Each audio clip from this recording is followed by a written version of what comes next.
everybody, Andy here, back with another video. Welcome to Bliss Brick Studios. I hope you're having a fantastic day. It's been a minute since I've uploaded, but I'm really excited to get going with the YouTube videos again. And I have been in the middle of trying to build the most epic minifigure collection I possibly can. If you've been following along on Instagram, you know I've been posting a lot about trying to sort out. I've got several thousand minifigures, and I also buy and sell minifigure collections. And so I've got parts of minifigures everywhere, and I finally decided it was time to figure out how to get them all processed and on display properly down here in the home studio. So I thought I'd make this video to kind of show you guys episode 1, I guess, if you will, of my progress as I try to put together my minifig collection and get it really well displayed here in the studio so that I can enjoy it, see what I have, and then of course add to it as future figs come out. So just a little bit of back history here. Of course, everybody that likes Star Wars wants to start with the Star Wars collection, and I've kind of given myself permission here in the beginning not to go after every last Star Wars fig, because of course there's like 1,400 plus of them.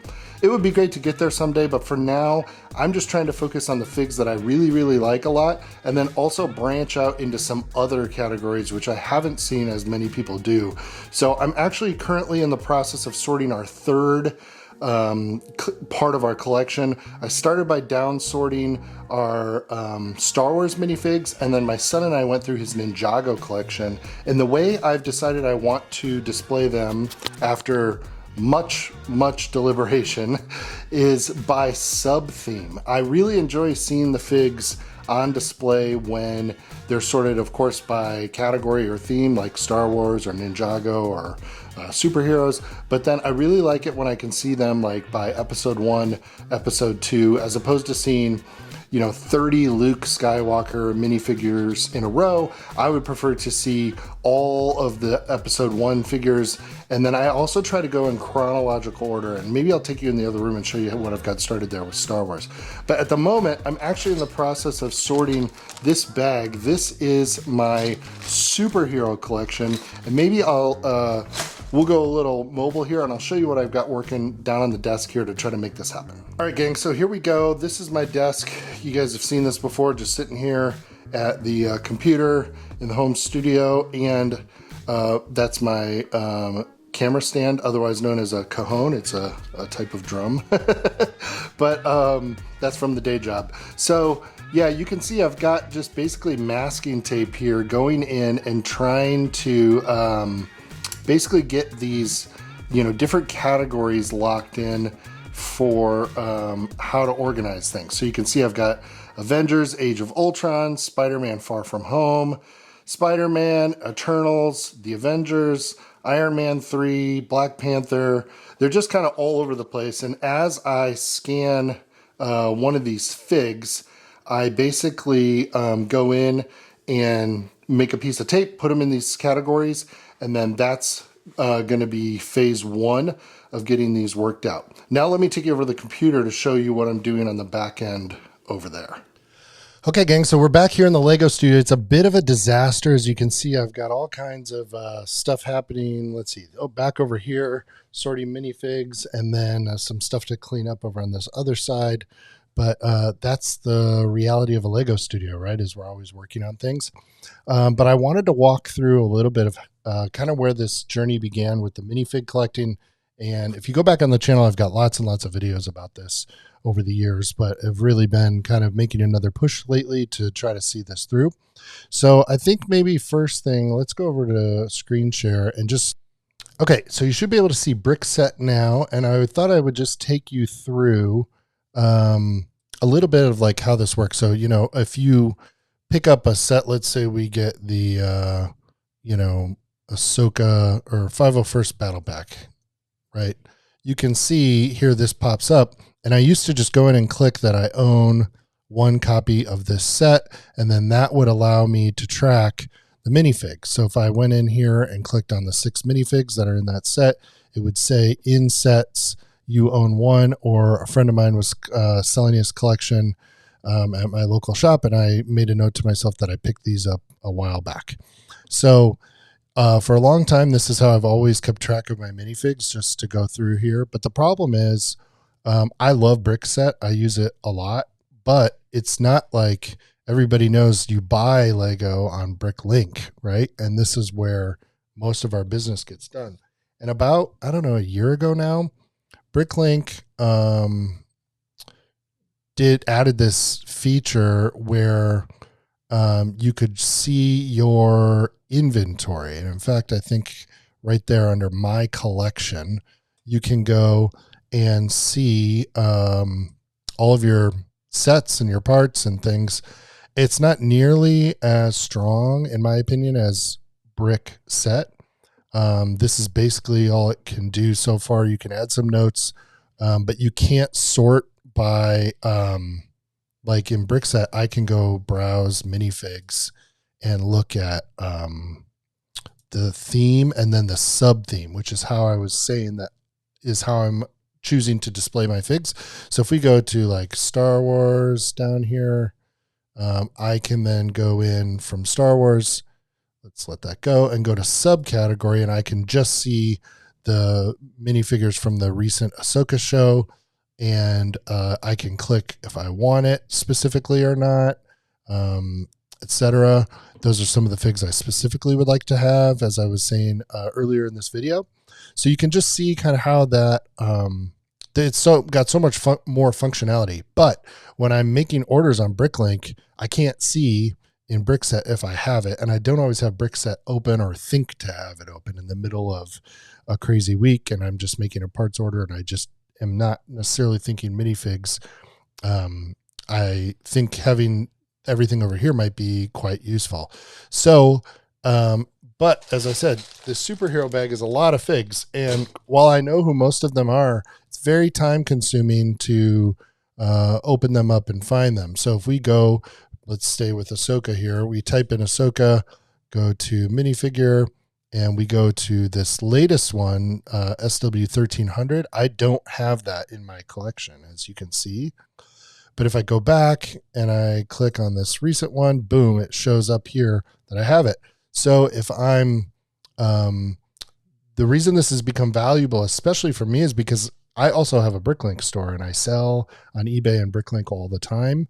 And so, for example, if we go to Deadpool, a very expensive minifig that a lot of people would like to have, yesterday I posted this on my Instagram story.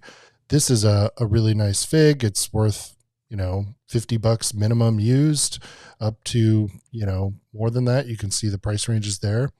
I don't have this minifigure, but if I find the Deadpool torso, I can now go in and go, well, do I have any of the other parts? Do I have the head?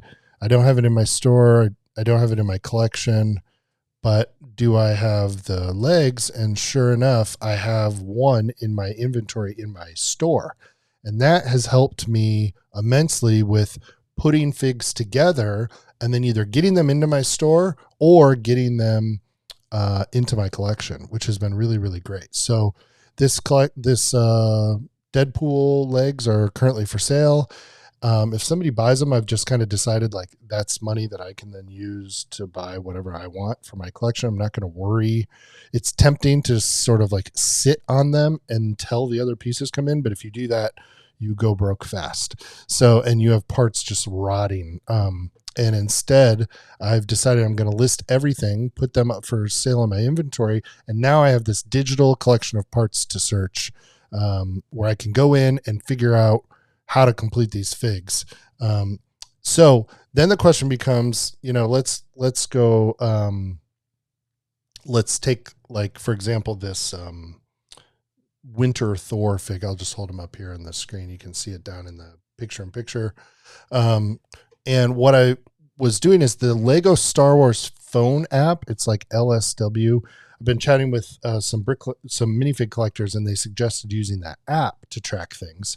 There's also another one for collectible minifigs, but they're both pretty janky and, again, have minimum customizable features. And then I remembered that I had seen some Bricklink sellers using Brickstore and using Brickignize to search for figs. So again, this is kind of the power of having your hand in a variety aspects of the hobby. Like I'm a member of my local lug, and I do a lot of mock building there.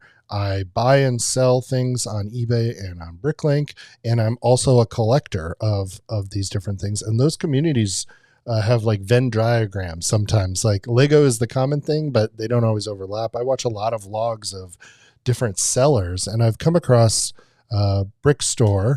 So I'll go over here. This software may be totally new to a lot of folks watching, but you can just add this item here, go in, let's add this Space Alien fig. We add it here, and then I can take that and upload it in bulk to my Bricklink store. So it's a really great tool. You can add parts, you can add this. I'm not going to get into all the things Brickstore does, but it's a really great free piece of software. But one of the things that it does is when we go back to this add tool, you can click on this camera, and then let's see if this works here. It's going to be a little funky because I'm recording probably. There it is. It came up on my other screen, this item scanner here. So I'm just going to choose my webcam, and I'm using, this is the only service, and I want to scan this minifigure. The webcam doesn't work as well as the FaceTime cam on my laptop, I've noticed, but they work great. And there it is, the first option.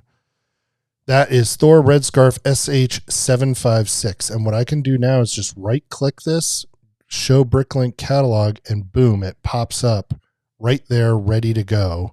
It's got the inventory, everything that Bricklink offers, but I can go add to my collection, new. I haven't really distinguished quantity or condition. I can add things here, add to my minifigs, and I'm ready to go.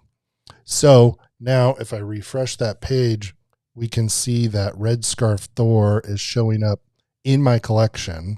And now as I'm processing, like this is my PC personal collection, that's a sports card term, but I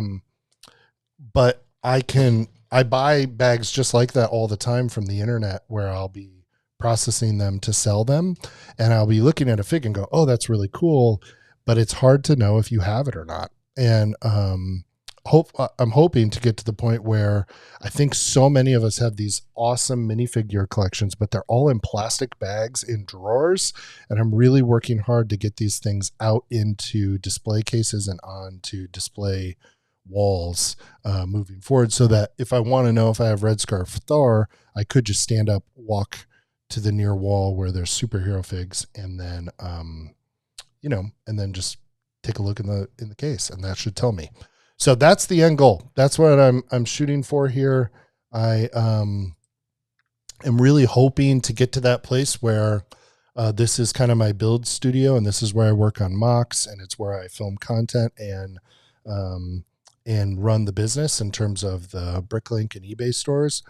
But in the other room is where the Lego City is, and throughout that room and the rest of my basement here, I'm really hoping to get this minifig display popping and get these things organized. And this is the process that I found is the fastest. So Brickignize just pulls up the fig, immediately tells me what it is, or the part in the case of if I'm going through like a big minifig parts bin, I can just scan it and immediately tell what it is. And then from there, I can add it to this inventory in Bricklink. So when I'm searching stores, I can even see a fig I like and go, oh, that seems like a decent price. Do I have that fig or not? And immediately I can use it. And if I'm hoping to get to where I want to be with collecting these things, which I enjoy very much, I'm hoping this will help. So drop me a comment below. Let me know what your thoughts are on this. Is there anything I'm missing? Is there anything you took from this video that maybe is going to help you with your process? I've been trying to figure out how to combine these different digital tools and get them working in my favor across these different spheres of the hobby that I enjoy as a Lego enthusiast. So, and as always, we're right on the road to 500 subscribers here on the channel. It would mean so much to me if you would hit that subscribe button down below, click the like button, and ring the notification bell so you never miss another video. My name's Andy. This is Bliss Brick Studios. Really hope you enjoyed the video. Always enjoy making this stuff for you guys. And until next time, I will catch you in the next one.